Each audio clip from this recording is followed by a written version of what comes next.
Everybody knows Brian White. Oh no, I mean Brian White, everybody knows. Where do you put the comma on that? What I'm I trying to say is, Brian, that everybody knows that they are right about how much Robotaxi is going to charge for rides. oh Everybody knows exactly how fast Robotaxis are going to be meet their opportunistic TAM. Everybody knows how fast it's all going to grow nationwide and worldwide. I certainly have put out all kinds of speculation. Elon has even put out his speculation, which sometimes he does and sometimes he doesn't, which I think he believes there'll be over 1 million robotaxis on the road by the end of next year. But I'm going to say that I'm going to challenge the whole everybody knows idea. I don't think anybody knows even what they're going to charge for robotaxis next month. And I mm, don't think anybody knows how fast the uptake is going to be by consumers. mhm. You? Yes, of course. But I will never tell. No, no one does know. We saw, and we know that because we saw immediate rampant speculation. All rides are going to be 420 forever. And then a week later, they're like, oh, you got a second batch of pricing, 690. And you're like, oh, nice, but not nice because I was wrong. Well, they're going to do zones. And now we see, no, they're going to do normal scaled pricing, just like Uber and Lyft and taxis. It's going to cost what it costs. Or not. Well, It could go back to 420 or 690 or zones. it could, but you'd be leaving money on the table. And as a shareholder, I want them to maximize their investment. Yes. I don't need them to give it away, and certainly not this early. I have an upcoming trip. I just looked at airport parking. The economy lot is going to be $240. So if you're near Portland and want to give me a ride to the airport and let me park at your house, let me know. Because I'm trying to sort that out. 240 is kind of a lot. Yeah. So if my robo taxi was even $100, even $2 a mile, because I'm 50 miles away from the airport, Right. even $2 a mile, it would be cheaper to get a ride both ways. Um, $2 is not what Uber and Lyft are charging today. And even if they were, they don't operate in my town. You can open the app and see there are no cars. So that's ridiculous and unfortunate. The robotaxi network has an opportunity to scale in ways that Uber and Lyft can't really compete with. Um, there are certainly Uber and Lyft drivers in my town, but they don't operate here. If there was a robo taxi in my town, it could be the same Uber driver, the same Lyft driver, and just his car sitting outside when he's asleep. And I order a car and his car disappears. And now I've got my ride. It scales in different ways. So, what will the pricing be? Well, as it expands, you've got to balance network availability with demand. That means sometimes you have to have a higher price. But the basics come down to, and I think it's unfair to compare with Lyft because Lyft has humans sitting there all day doing something. Let's compare with Waymo. They've eliminated, in theory, the biggest cost, the human driver, but they haven't. They've replaced it with an equally, maybe even more costly robot driver. When you're paying $75,000 for the vehicle, that means over the course of, well, if you're doing 150,000 miles total on those vehicles before they're worn out, because those are just cars. If you're doing even half, I say half of it is deadheading. Mhm. People say, no, it's more like 30%. Fine. You can do your own custom math. 50% makes it easy. Your cost per mile is $1 for the vehicle itself, just for the vehicle itself. Okay, increased utilization by to 75%. You're at 66 cents a mile just for the car. We haven't even talked about oil changes. We haven't talked about the brakes and the all the other nonsense. So if the robo taxi gets down to even just $2 a mile, I think it will still crush Waymo. because Waymo charges vastly more and is still hemorrhaging cash. So right now, the community, and then what I'd call the community would be some of the other influencers that don't have nearly as much influence as you and I, but Well, I'm not an influencer, they Randy. I'm call an themselves analyst. If I YouTube. was an influencer, my product wouldn't be information. My product would be a this, and this don't sell nothing. I look at the numbers. If you want me to lie, it'll make me much more popular, but it'll also make me a liar. Yeah, that too. Anyway, we'll call them what they will, the YouTube folks who do kind of what you and I do, and all the folks on X who do on X what you and I also do, which is to analyze, think through, contemplate, and guess what's going to happen. Right now, I would say all of them think that the new pricing that's being used right now is the forever pricing. I do not agree with that. Right. I think this is overly optimistic pricing. Um, how long? I've seen some charts comparing it. And it looks like, do you know what the per mile cost is right now? Like a buck and change, buck and 30, depending on the amount of the drive, it's a dollar 30, a dollar Hmm. 40. It's, like way under what Hmm. you would get from Uber, Lyft, or Waymo. I don't think Tesla needs to do that. And I don't think Tesla plans to do that. I think that would be leaving far too much money on the table. Certainly, if we're talking about Model Ys, when Cybercab comes, it's a different equation. It's a much smaller, cheaper car that's vastly easier to charge, to clean, to repair. But I think the pricing we are seeing is introductory pricing because at the scale they're at, it wouldn't matter if it was a penny a mile. It's, you know, it's losing money today, no matter what. So my analysis would be that we can't even begin to guess what Tesla's going to charge because, as you pointed out at the beginning of the show, I think we've had 4 different pricing systems so far, and every time the community thinks this is what it's going to be. So I think what Tesla's doing, which is what they're doing across, 100% of what they're doing right now is experimenting. They're experimenting with how many cars to put out. They're experimenting with using with who to invite to be in the cars.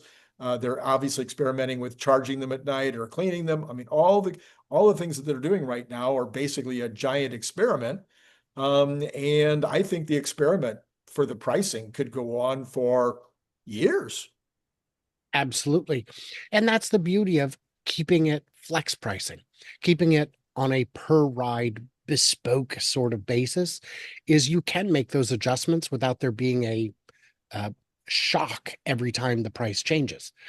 I don't expect my Uber ride from A to B to cost the same every time. I just don't. Not even I expect it to be in the ballpark, but if it was 5 cents more tomorrow, 10 cents more tomorrow, I'm not sure I would even notice necessarily. And then of course you have to have accounting for surge pricing. And and if it can see that it's gridlock between here and there, and it knows you're going to be in the car for an hour to get across town, that's going to be very different.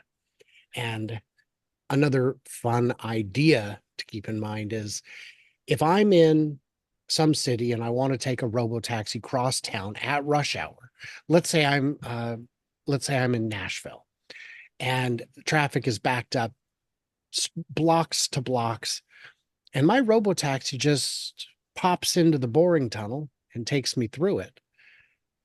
That's an advantage no one else has.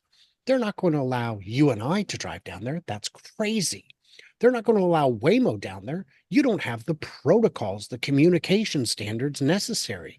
But anyone taking a robotaxi will just reappear on the other side of town. It's the warp tunnel, the warp tubes on Mario. So that's, talking pretty distant in the future, but why not? And I think I'm sorry, Tesla also has to take into consideration the eventual Airbnb part of the equation. So my personal feeling is that they're going to want to charge the same in terms of the consumer, they're going to want to charge the same for an Airbnb ride as they are for Tesla rides. That would only be fair Yes. to the folks that are putting their cars out.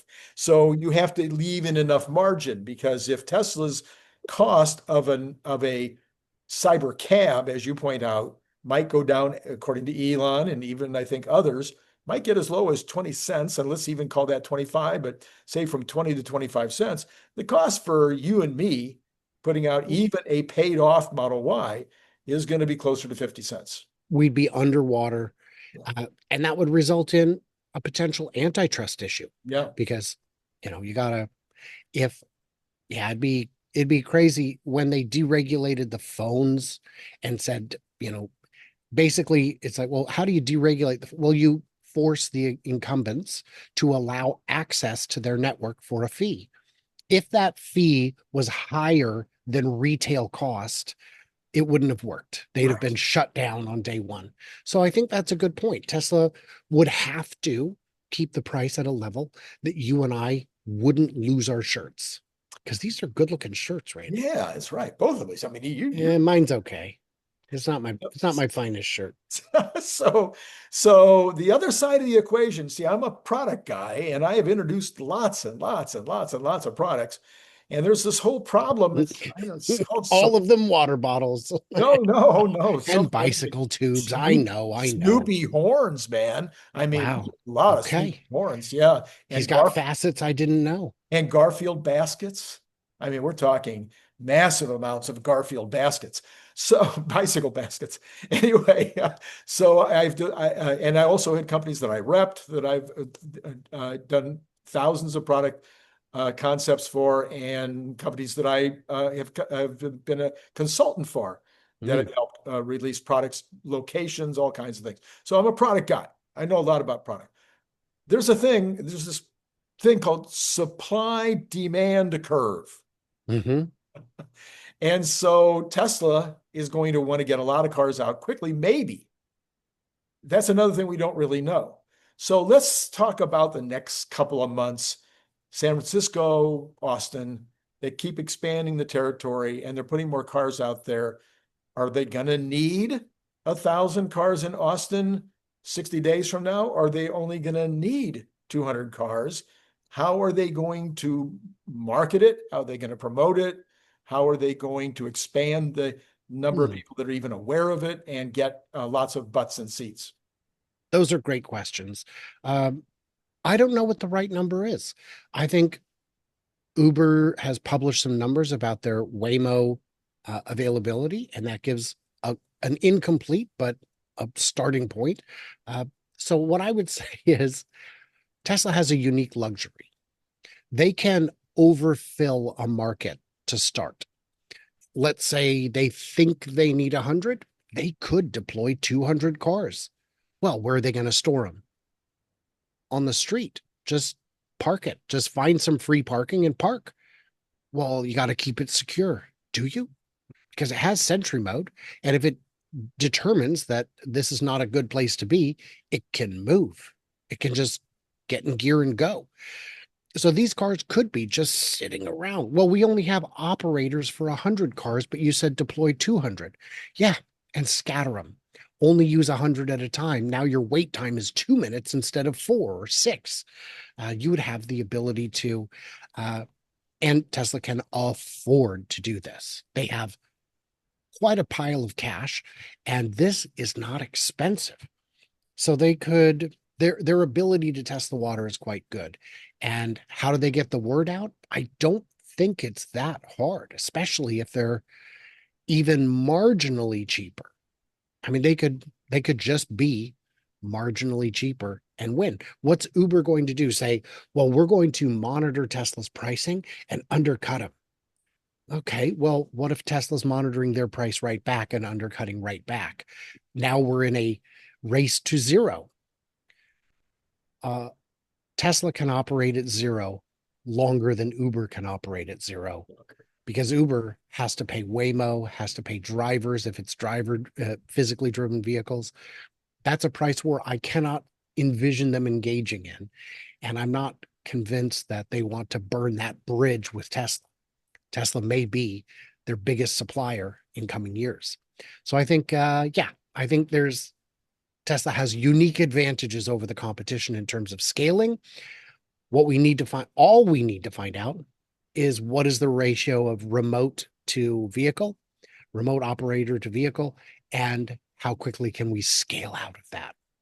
So in terms of, though, how many people will actually use the service, again, people think about the kind of the minimum thing would be eliminating all other kinds of ride hailing services, eliminating taxis, eliminating Waymo and Lyft and Uber and getting rid of all those guys. And then you could start working on the city bus and the trains and people, some people are going to want to switch over from those. Sure. So there's a certain kind of an obvious group that they can go after in terms of taking away business. And of course, the ultimate goal is going to be to want to add business. But I'm gonna push back real quick because I got to fight you on this one. Okay, right, okay. This will not eliminate the buses. This will not eliminate the trains. This will help them reach capacity, because the only times when I worked downtown, the only time I ever failed to take the bus was when the park and ride was full. Oh. And if I left anytime after about 7 a.m., the park and ride was full. If now everyone can get to the park and ride, the buses can run at closer to capacity for more hours of the day throughout the day. Those commuter buses were empty all throughout the middle of the day, not because there was no demand, but because there was nowhere to park your car. Just get me to the bus stop. That's all I need. It's 2, 3, 4 miles away. We're talking a few bucks. And, I guess if you're paying $8 for a 4-mile ride twice a day, that is price prohibitive. But, maybe it's your own car that's doing it instead. Maybe you've got a daily commuter package that just says it's only this part, only these, and, you book it a month in advance so they can get their logistics sorted. That's a possibility. But a lot of people live a mile away, and that's just too far to walk in all weather. A hot day, you end up a sweaty mess on the way to work. Nah, forget it. But a 1-mile drive, yeah, that could absolutely keep buses and trains busier than ever. In fact, the buses and trains themselves could underwrite some of that last mile problem. Because they're no longer having to pay to expand parking every Right. day. Yes. As many cities have the free travel for seniors, where the little van comes around and picks you up and takes you to your doctor and whatnot. So it wouldn't surprise me. Maybe cities would actually pay Tesla to have these vehicles available for the last mile to get people to the trains. And sure. But I was really attacking a slightly different issue, but I'm glad you brought that one up, because that's a brand new thing that I can put in my list. Anyway, is if we want to eliminate Uber, Lyft, et cetera, or try to at least compete with them, we get back to this pricing issue, but we also get back to the what would you call it, the visibility, or the making people aware, the awareness issue, the cost of acquisition issue. Now, Elon famously, when he came out with PayPal, had his deal where you would get $10 in your bank account, or in your PayPal account, as soon as you joined. And then if I told you about it, I get $10 and you'd get $10. And that became a big fight between him and Peter Thiel as they increased the amounts, and that's why they eventually merged, because they realized that they were both gonna run out of cash if they didn't do something. So, but that was a great way to get both of those things popped up really fast. Well, Uber and Lyft, at least Uber, and I think Lyft also, maybe Waymo, did the same thing in terms of getting people to put the app up on their cell phones. Is they gave you a $10 ride, or and then when you told somebody else about it, they gave them a free ride and gave you a free ride. And you probably still see once in a while on your app, your Uber app, you'll take a number of rides, and all of a sudden it pops up and it says, "Hey, you get a ride free, or you get $10 off your next ride," or something, in order to keep you in the fold. So Elon's already quite aware of that whole concept. Maybe that'll be the way that you can kind of modulate the growth. You can put you can put something out there for a while. You build up some ridership, and then you stop it, and then you build up, I don't think they'll need it, and I'll tell you why. Okay. The as soon as we eliminate the safety monitor, I think we eliminate the Model Y. I mean, they'll still have them, but let's get into production on Cybercab. It's ready to go, as far as I can tell. Now, it might take a couple months, but it doesn't matter how slow the volume ramps. It doesn't matter if there's initial quality problems with the vehicles because they're not selling them. They're implementing them, testing them in Austin. Those are the marketing. Those are the advertising. Those are the car that you want to show up in. That's going to help them with their cost. That's going to help them with everything. But the biggest thing is that vehicle is unmistakable. It is only one thing. And it could have a big sign of upload your app. Just put a QR code on it. So anyone who takes a picture of it's like, son of a, why are you trying to open an app? And actually, that's not a bad idea. That's not a bad idea. All right. Well, that was kind of my question, my issue, because everybody thinks that every time that Tesla makes a new move pricing wise, that is going to be what they're going to do long term. And I think we have no clue yet. It could turn out to be similar to something that they've already done, or it can be a completely different method of pricing that we haven't even thought of between our two brilliant brains. Big brains. Big brains. Very wrinkly. All right, Brian, I think that's all that I can extract from your big brain today. Any last thoughts on the pricing schedule, pricing problem? Be flexible in your thinking. Trust that their analytics are very good and that they know what they're doing. And if you don't trust that they know what they're doing, why are you invested? That's 100% good advice. This is Randy Kirk. This is Brian White. Brian White has a channel called Futuraza. Randy Kirk has a channel. Oh yeah, you know what my channel is. But you could follow him and you could subscribe to me and you could pay him some Patreon money and you could join YouTube for me and pay me some money that way. Anyway, there's all kinds of ways that you could support the deliriously funny stuff that Brian and White and I do. And some of it, as Brian said, is even useful. But thank you, Brian, for being on. As always, and to all of you out there, it's been great talking to you.